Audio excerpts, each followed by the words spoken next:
All right, welcome to another Explainer. I am so excited to have you here today because we are tackling a foundational element of network security that is honestly so often misunderstood. We're going to completely break down vulnerability management. By the end of this, you'll know exactly why we need to stop blindly chasing numbers and start prioritizing actual real-world threats. Here's what we're looking at today. First, demystifying the CVSS score. Then, the 4 severity levels. After that, we'll calculate a vulnerability score, jump into some real-world CVE examples, and wrap up with severity versus actual risk. Let's get right into it. Okay, Section 1. Demystifying the CVS score. So, starting with a definition straight from the National Vulnerability Database. A CVE, or Common Vulnerabilities and Exposures. This is basically the actual physical flaw itself. We're talking about a weakness in the computational logic of software or hardware that when a bad actor exploits it, results in a negative impact to your confidentiality, integrity, or availability. Now, once you've got a CVE, you need a way to rate it, right? Enter the CVSS, the Common Vulnerabilities Scoring System. This is maintained by First.org, and it's essentially the universal grading system for these flaws. It assigns a standardized numerical score from 0 to 10, which gives security teams a common language to communicate and say, hey, exactly how bad is this specific flaw? Moving right along to Section 2, the 4 severity levels. So how does a raw 0 to 10 number become a real action plan? Well, this framework maps those raw numbers directly to an urgent patching timeline.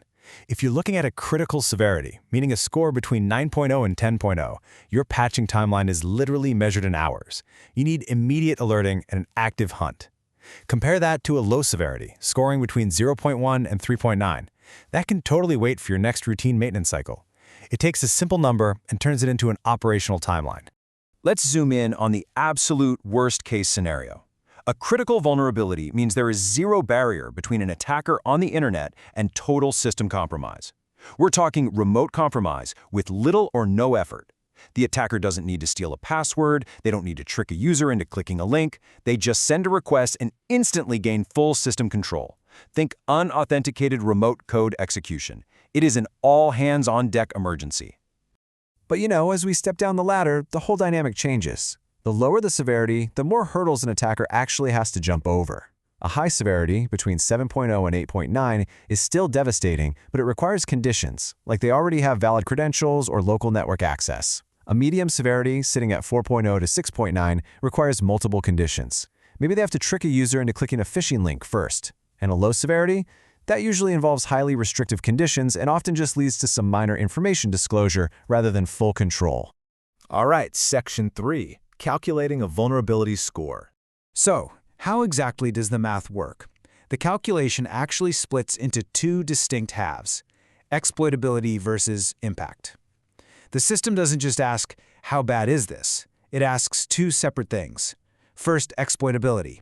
How easy is it to break in? And second, impact. What kind of damage is actually caused once the attacker gets inside? Looking at the exploitability side, we have 4 metrics that basically map out the attacker's journey.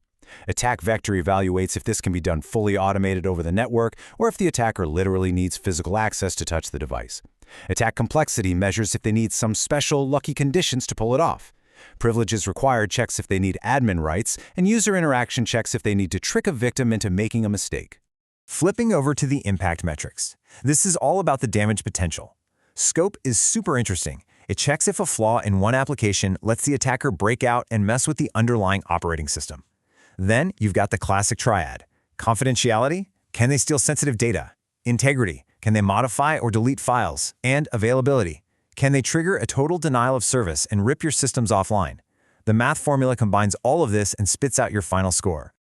Let's move to Section 4. Real-world CVE examples. Let's put this into practice. Our first real-world example is a NetScaler memory overread vulnerability, CVE 2026-3055. This is a textbook example of attack complexity and preconditions. The flaw itself is an out-of-bounds memory read that can leak highly sensitive credentials.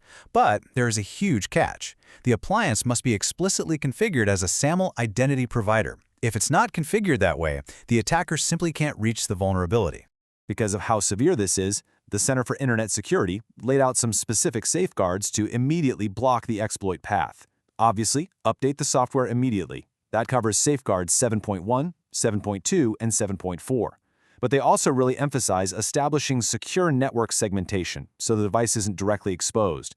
Plus, you need to be performing automated vulnerability scans to find these flaws before the attackers do, and enabling anti-exploitation features right at the OS level.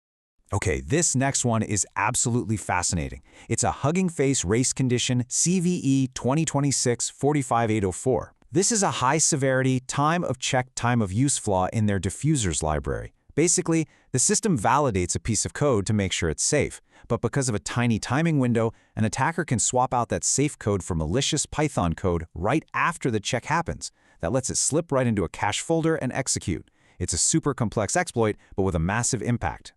And for our last example, let's look at a Plesk blind SQL injection, CVE 2026-5806. This perfectly shows how a metric like privileges required plays out in the wild. Here, an attacker does need to be remotely authenticated, but they only need low-level customer privileges. Once they have that, they can perform a blind SQL injection on the XML RPC API, which basically lets them read arbitrary data across the entire database. We're talking grabbing admin credentials and triggering a full server compromise, all starting from a low-privileged account. Bringing us to our final and most vital part, Section 5, Severity versus Actual Risk. I really want you to stop and think about this for a second. If two different organizations are running the exact same vulnerable software, do they face the exact same risk? If you're just looking at the CVSS score, you'd say yes. But in the real world, no way. Absolutely not. There's this fantastic quote from Sherlock Forensics that hits the nail on the head. CVSS does not measure risk, it measures severity. The distinction matters, and it really does matter. CVSS measures the intrinsic characteristics of a vulnerability in total isolation. It measures how bad the bug is in a vacuum. It has absolutely no idea about the context of your specific network. Take the number 9.8. That is a massive, blazing red critical severity score. But think about this context. A critical 9.8 vulnerability sitting on some air-gapped test machine with fake data actually poses way less real-world risk to your business than a medium 5.3 flaw sitting right on your public-facing customer payment portal. The math formula doesn't know where the machine lives, but you do. So if you want to manage vulnerabilities effectively, you have to combine that base score with your own critical environmental context. You have to evaluate the asset value and data sensitivity. You've got to look at network exposure. Is this thing internet-facing? You have to consider your compensating controls, like your firewalls or network segmentation. And above all else, you have to check threat intelligence, like the CISA known exploited vulnerabilities catalog, to see if threat actors are actively exploiting this flaw in the wild right this second. Now, the good news here is that the industry completely recognizes this gap. Looking ahead, CVSS version 4.0 actually aims to fix this by officially introducing supplemental metric groups. This means building threat context, like active exploitation and environmental adjustments directly into the scoring framework itself. So in the future, these scores are going to offer a much more accurate reflection of real-world risk right out of the box. So I'm going to leave you with this final provocative thought. Are you chasing numbers, or are you prioritizing actual risk? If your organization patches strictly by the CVSS base score and ignores your own context, you are misallocating your resources. You're probably over-prioritizing theoretical threats in your sandbox while totally under-prioritizing actively exploited vulnerabilities on your crown jewel assets. So which one are you doing? Think about it. Thanks so much for joining me on this explainer. I really hope this changes how you look at vulnerability management forever.